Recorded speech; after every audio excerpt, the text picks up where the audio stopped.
Pitch is one of the most viscous liquids out there.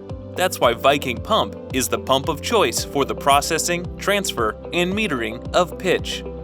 Pitch is the liquid that remains after the distillation of coal tar or from the refining of petroleum and is extremely viscous. Pitch can also be highly abrasive, requiring hardened pump construction to keep pumps running longer.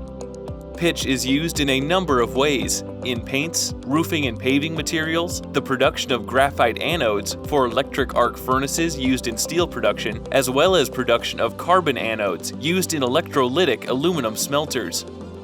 Viking Pump has products for the transfer and processing of pitch. The 224A series is cast iron and jacketed, so the pump can be heated by hot oil or steam. This series has hardened material options and capacities up to 500 gallons per minute.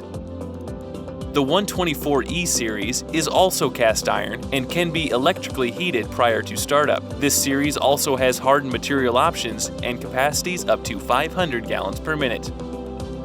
The 4323AX series is a steel product and is fully compliant to API 676 standard. This series accepts fully compliant API 682 mechanical seals and has capacities up to 1600 gallons per minute. These pump series are just a few of Viking's pitch-ready products. To learn more about Viking Pump and the processing of pitch, please contact your local Viking Pump distributor.